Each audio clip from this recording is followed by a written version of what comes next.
Want to know why I'm wearing this cape? How good is this? How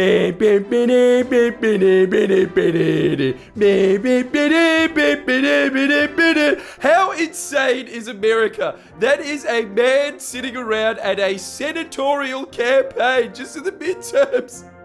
He's next to normal old ladies thinking, well, he clearly loves his country very much. I wasn't completely convinced of that until he put on the glasses. I just needed to share that with you, and I'll just wear the cape for the rest of the episode because why not?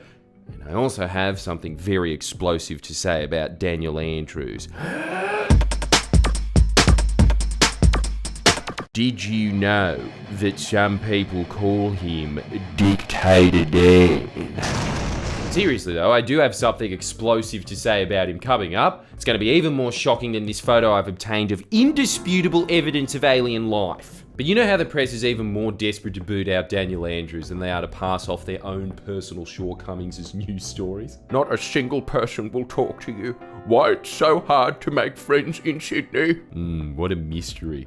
I think we all know why you're the one that wrote that article, Michael. I wouldn't be surprised if your own hand gets trigger locked when you have a pull because of how untouchable you are. But look at how desperate they've gotten. This is the press's November surprise. Cyclist hit by Daniel Andrews' car demands justice. Well, I think we all know who's won the highly sought-after Isaac Butterfield endorsement. But you ready for the details? It's so lame. Whitney Houston was less desperate for crack than the author Mitch Clark is for angles. Look at this. That crash was nearly a decade ago, and as desperate as they are to frame it as a collision with Daniel Andrews' car, you ready for this tidbit of context? Dandrews wasn't driving. I'm trying to get Dandrews to be a thing. His wife was in the car and the bike hit her. She was calling the hospital regularly, and yet now they're trying to get a sympathy parade going for the lad on the bike in the Herald Sun. And look, maybe that'd fly if it was announced in Culture King's newsletter. I like lads on bikes. They don't. He'd have to be the only man on earth that they'd hate more than Daniel Andrews. Yet Mitch Clark, this man who appears as if the highlight of his life is creeping on Daniel Andrews like he's a hot chick at a nightclub. Yeah, don't have the confidence for that, so yeah, this will suffice as a life. He's supposed to be the Young Journalist of the Year for News Corp. He's proud of it too, look. It's like he won a Razzie but doesn't know that that's not a good thing to win. If that guy's the Crown Lager, can you imagine the VB at the Herald Scum? People are always saying to me, why do you go after the ABC and 9 Fairfax so much? There's bigger fish to fry. Because Murdoch fish jump into the pan themselves. This just in, Cyclist asks for sympathy. It's like Mitch is a double agent. Thanks so much for bringing it down from the inside, Mitch. Oh, thanks, Geordie. See, people from all political persuasions see the value in me. Broad appeal. You know why this even blew up so much? Because despite the Herald Sun's best efforts, Media Watch, with its half a dozen staff, devoted a chunk of their piddly little 15 minutes of a show to that article, which isn't even shooting fish in a barrel. Mitch Clark is a whale where you wonder, how did he fit in there? Sorry about all the fish references. I went to the aquarium more than usual this week, just a mere 10 times. And I'm telling you, the only reason you think Media Watch does a good job is because of the same reason you think all ABC shows do a good job. They just tell you they're doing a good job, and so you think, okay, well, they said it, so. They don't hold the press to account. Paul Murray's got to be friends with half of them. What? You call the cops on your mates when they're over the limit, do you? This is just a 15-minute show of the ABC pretending that the ABC and 9 Fairfax are anything other than the Murdoch press if it wasn't Boss. That show should just be renamed Protection Racket. I mean, Mitch's attempt is so dumb that even the fucking Herald Sun readers would have thought, yeah, something doesn't add up in this story. Speaking of, there are a lot of Harvey Norman ads in the Herald Sun, aren't there? What's far more insidious is that Paul's mates at 9 Fairfax have been pulling this long extended campaign that is an exact mimic of the Murdoch presses in Queensland, and that is to give off the impression, corrupt. Oh, we really lost a saint in the middle here, all because the Anti-Corruption Commission found clear cases of her stuffing tens of millions of taxpayer dollars into her boyfriend's electorate. Even when recordings of Gladys were dropped of her letting her very handsome boyfriend get away with influencing development proposals, you had 9 Fairfax immediately screaming that recorded messages of her were sexism! They probably invented recordings just to get her! While simultaneously starting a narrative that Dan Andrews should step down because of a probe. A probe. I hope to God that probe was dished out by this alien. After all, it'd give a whole new meaning to his powerhouse performance in The Core. But probes happen all the time. It doesn't mean they're credible. Like in a hypothetical world, Joe Hildebrand could go to the cops right now and say, friendly tortoise is stalking me. And in an unhypothetical political world, he did exactly that. But obviously it went nowhere because who's going to stalk Spaghetti Head here? Didn't stop ᵖᵉṕess's from using it as a weapon to paint one of their enemies as a deranged lunatic. What, you couldn't have factually made that argument about me? You had to make shit up? But in Daniel Andrews' case, months of build-up, look at how many articles they wrote about how D-Day's coming. The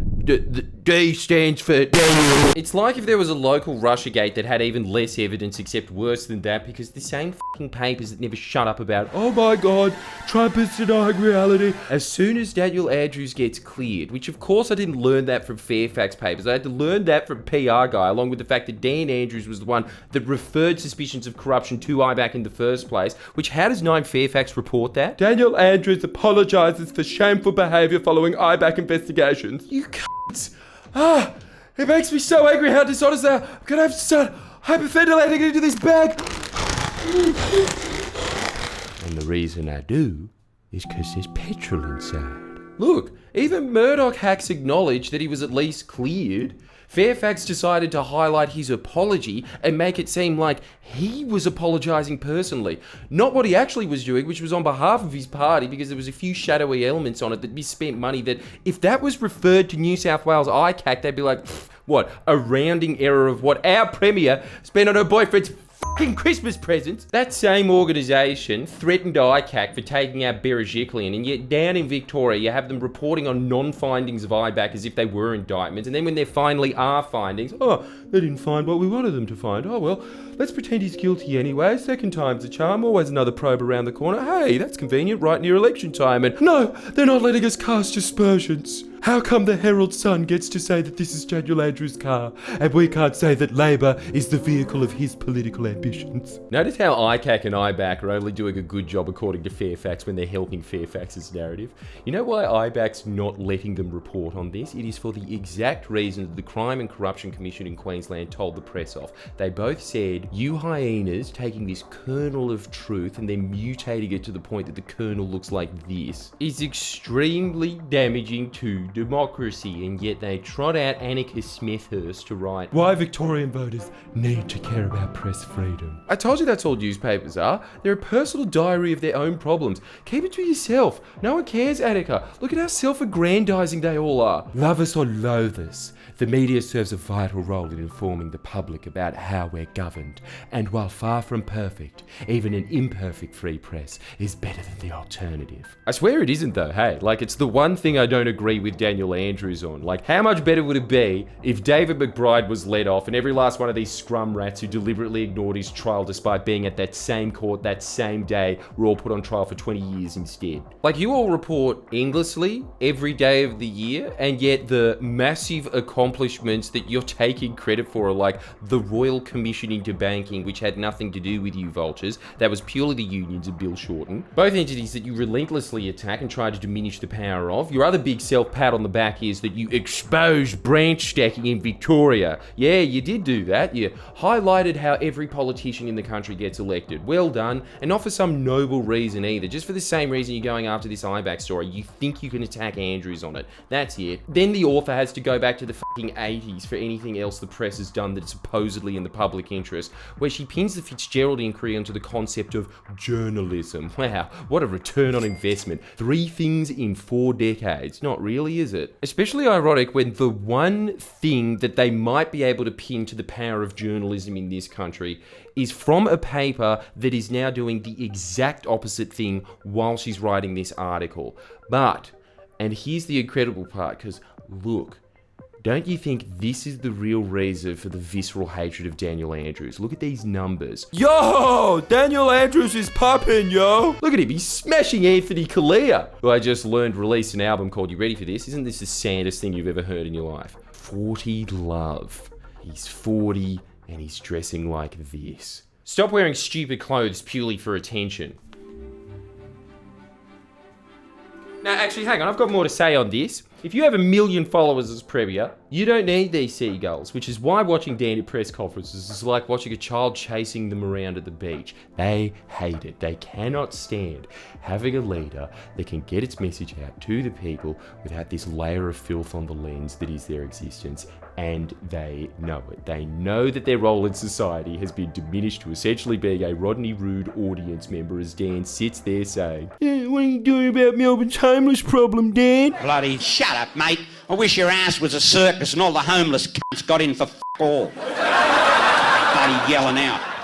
Yelling out! That's on a personal level, but on a managerial level, apparently, the entire press apparatus hates him because he so thoroughly drubbed the Liberals in the last election. He's so secure in power, he's destroyed one of the main engines of Liberal Party fundraising. I mean, this technology is new to me, but I'm pretty sure that's Daniel Andrews in the red spaceship. Red being the colour of communism. He's literally emulating his hero, Xi Jinping. Which is why, if you want a clean source of news, for the love of God, tell your parents to unsubscribe from this Costello-run filth and sign up to something with some objectivity. Daniel Andrews' Facebook page. I mean, at least he actually talks about substantive issues instead of trying to come up with endless character smears. If you haven't already, make sure that you sign up to PR Guy's Twitter. He actually does what you think Media Watch does. And like this video, and you'll never guess what I'm about to say, Submarine. Just wanted to remind you of those. It's got nothing to do with subscribing. I just think that they're a cool thing. And make sure that if you can't handle this, you go to Fredly Geordie's The Facts. None of the swearing there, but all the same levels of patriotism. I'll see you next time. Please share and comment below. Comment.